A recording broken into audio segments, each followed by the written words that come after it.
अस्सलाम वालेकुम कैप्रिकॉन्स, मैं हारिस अज़मी प्रोफेशनल एस्ट्रोलॉजर आपकी खिदमत में हाजिर हूँ इस हफ्ते का एस्ट्रोलॉजिकल वर्क लेकर।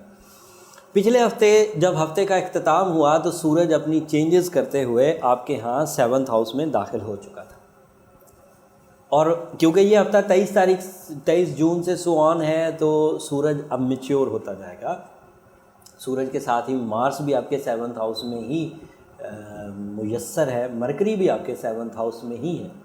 तो इन 3 सितारों का एक ग्रुप ऑफ 3 स्टार्स जो है ये आपकी लाइफ में रिलेशनशिप सेक्टर को और शराकती कारोबार के सेक्टर को काफ़ी तक़वियत दे रहा है। हस्बैंड एंड वाइफ रिलेशंस में पॉजिटिविटीज़ आ रही हैं। सूरज जब तक 7th हाउस में रहेगा, मियाँ बीवी के आपसी ताल्लुकात, मियाँ बीवी के लिए आपसी जो मोहब्बत है, जो अटेंशंस हैं, अगर उसमें से कोई एक भी कैप्रिकॉर्नियन है तो वो घर की खुशियों का, घर की प्लानिंग्स का बड़ी अच्छी वजह बनता रहेगा।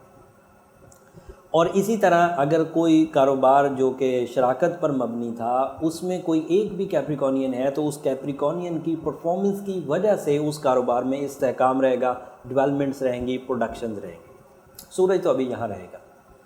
मार्स भी यहाँ पर है। मार्स थोड़ा नेगेटिव था, थोड़ा शॉर्टकट, थोड़ा क्राइम को तक़वियत दे रहा था, लेकिन बहरहाल सूरज के वहाँ आ जाने से उसकी शिद्दत में काफ़ी कमी आ गई है और चीज़ें बेहतरी की तरफ जाएंगी। कशीदगियाँ कम होंगी, मोहब्बत में इजाफा होगा, फैमिलियों में भी और कारोबार में भी। लेकिन मरकरी 27 जून को 7th हाउस से निकलकर 8th हाउस में दाखिल हो जाएगा।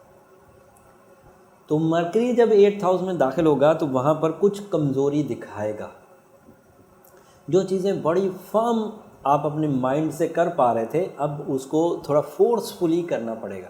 बट वहाँ इतना मनफी नहीं है कि बहुत बड़ा कोई डिज़ास्टर खड़ा कर देगा, लेकिन इतना ज़रूर है कि जितनी आसानियाँ पिछले हफ्तों से चलती आ रही थी मरकरी के 7th हाउस में होने की वजह से, जो फ़ैसले आराम से हो जाते थे, जो जहनी काबिलियत आप आराम से शो कर देते थे, अब आपको थोड़ा सा उसके लिए प्लान करना पड़ेगा, थोड़ा एफ़र्ट ज़्यादा करना पड़ेगा। एक और ख़बर जो कि सूरज से रिलेटेड है कि 2 जुलाई को सूरज को ग्रहण भी लगेगा। और सूरज क्योंकि आपके 7th हाउस में है तो उसके ग्रहण के असरात आपके 7th हाउस पर ही आएंगे। अच्छे हैं कि बुरे, इसके लिए एक अलग वीडियो मैं ज़रूर बनाऊंगा, वो ज़रूर देखिएगा। और वैसे भी जो ग्रहण है वो 2 जुलाई को होने वाला है, तो वो अगले हफ्ते में एग्जिस्ट करती है। अगले हफ्ते तक इंशाल्लाह इन सब सिचुएशंस को मैं आप तक डिफ़ाइन कर दूँगा, हर सितारे की कर दूँगा कि कौन से हाउस में ग्रहण के किस तरह के असरात हैं, सब बयान करूँगा। Retrogression of Jupiter 12th house में थी और रेट्रोग्रेशन ऑफ सैटर्न आपके पहले घर में। सैटर्न आपका रूलिंग प्लैनेट भी है। अब यहाँ पर थोड़ा सा आपको इसलिए प्रॉब्लमेटिक था कि क्योंकि रूलिंग प्लैनेट कमज़ोर हालत में है तो आपकी अपनी सलाहियतें थोड़ी उलझी रहेंगी। कैसी सलाहियतें उलझी रहेंगी? जिस्मानी भी, जिनका वजूद होता है, जो मटीरियल कहलाती हैं, मटीरियल फैसिलिटीज़ कम होंगी और नॉन मटीरियल फैसिलिटीज़ भी कम होंगी। जिस्मानी कमज़ोरियों में इस तरह की कमज़ोरियाँ कि जहाँ आप 17 या 16 घंटे काम करके थकते थे, सैटर्न की रेट्रोग्रेशन की वजह से वहाँ अब आप 8-10 घंटे काम करके ही थक जाया करेंगे। सैटर्न की रेट्रोग्रेशन जहाँ पर आपको 16 घंटे, सैटर्न जब डायरेक्ट था तो आप 16 घंटे थिंक कर सकते थे और सोचने की सलाहियतें बग़ैर कोई थकावट पैदा किए हुए आपको सोचने का अमल पूरा करने की तरफ जाने देती थी। अब आप 8-9 घंटे ही सोचेंगे तो जहन पर उलझन बनना शुरू हो जाएगी। तो this is a lack of performance in physical organs. इसी तरह जॉइंट एंड बोन्स, इसमें भी इशू रहेगा। जहाँ पर आप बहुत ताकत दिखा सकते थे वहाँ थोड़ी कमज़ोर। और इसका दूसरा इम्पैक्ट नॉन मटीरियल सेक्टर पर आता है कि जहाँ पर आप बहुत लकी अपने आप को, फितरी तौर पर बहुत जीनियस अपने आप को फील कर रहे थे, वहाँ रेट्रोग्रेशन ऑफ सैटर्न की वजह से थोड़ी कमज़ोरी आएगी, थोड़ा लक फैक्टर डिक्रीज़ होगा। और जब लक फैक्टर 1st हाउस में डिक्रीज़ हो तो शख्सियत में भी थोड़ी कमज़ोरी आने लगती। तो ये वाला पहलू आपका कमज़ोर चल रहा है और ये अभी चलेगा 18 अगस्त तक। जुपिटर की रेट्रोग्रेशन क्योंकि 12वें घर में हुई है तो उसका आपको कोई ख़ास नुकसान नहीं है। वो पहले ही 12वें घर में कमज़ोर ही चल रहा था और कमज़ोरी के आलम में उसे रेट्रोग्रेशन आ गई तो वो मज़ीद कमज़ोर हो गया, लेकिन उसका आपको कोई बड़ा नुकसान इस लिहाज से नहीं है। 36% तो पहले ही लॉस हो चुका, क्योंकि लक फैक्टर जुपिटर से ही क्रिएट होता है और वो क्योंकि कमज़ोर हालत में है तो आप 36% लैक ऑफ लक लाइन का शिकार तो अप्रैल मंथ से ही चलते आ रहे हैं। अब जो अवेलेबल अपॉर्चुनिटीज़ आपके पास हैं वो है वीनस छठे घर में। अवेलेबल जो प्लैनेट्स आपके पास हैं वीनस छठे घर में, ये पॉजिटिव है। ये किसी हद तक आपकी शख्सियत को अट्रैक्टिव रखेगा, आपकी कम्युनिकेशन स्किल को डैमेज नहीं होने देगा, आपके लव सेक्टर को डैमेज नहीं होने देगा। सूरज आपके 7वें घर में मौजूद है, ये आपके शराकती कारोबार और मियाँ बीवी या घरेलू हालात को बेहतर रखेगा, ये भी पॉजिटिव है। मार्स भी यहाँ पॉजिटिव है। मरकरी आपके यहाँ 8वें घर में, ये थोड़ा कमज़ोर है। सैटर्न आपके पहले घर में, ये थोड़ा कमज़ोर है। और ये 2 सब्जेक्ट को एड्रेस करना आपके लिए ज़रूरी है।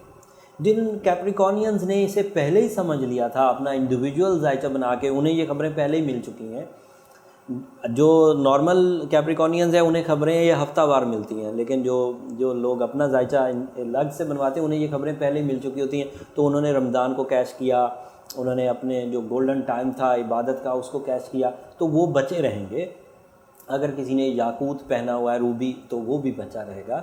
अगर कोई सूरह शम्स रोज़ की बुनियाद पर 7 दफ़ा पढ़ रहे हैं तो वो भी बचे रहेंगे। लेकिन अगर कोई इस वक्त भी कंप्लेन कर रहे हैं कि उन्हें बहुत ट्रबल्स हो रही हैं, फ़िक्र में इजाफा हो रहा है, डिप्रेशन लेवल बढ़ रहा है, जिस्मानी और जहनी कारकर्दगी डाउन हो रही है, कारोबार थोड़े स्लम्प में जा रहे हैं, तो उन लोगों को अब बेहतरीन अंदाज से, मैं कम्बिनेशन एक दफ़ा दोबारा बता देता हूँ, उसको प्रोसीड करना चाहिए ताकि आर्टिफिशियली वो डेवलपमेंट की तरफ जाए। जहाँ नेचुरल डेवलपमेंट आएगी फिर ये आर्टिफिशियली फ्यूल्स की ज़रूरत नहीं पड़ेगी। बट जब तक नेचुरल स्टेबिलिटी आपके रूलिंग प्लैनेट की वजह से मुयस्सर नहीं आती, तब तक आपको रूबी ज़रूर पहनना चाहिए। 8 कैरेट एक नॉमिनल सी डोज़ है, एक एवरेज सी डोज़ है, जो 25 साल से 40 साल के कैप्रिकॉनियंस के लिए इनफ साबित होगी। साथ में 7 टाइम्स सूरज शम्स पढ़ना अच्छा रहेगा इस situation of retrogression of Jupiter and retrogression of Saturn को बैलेंस करने के लिए। साथ में कोशिश करें कि जब भी मौका मिले खाने की चीज़ें खैरात करें जो किसी की भूख मिटा सकें। कोशिश करें कि इंसानों को प्रायोरिटी पे दें। जब भी खाने का वक्त हो तो जो चैरिटी हाउसेस होते हैं जहाँ लोग खाना खाने जाते हैं, वहाँ पर अपना हिस्सा ज़रूर डालें।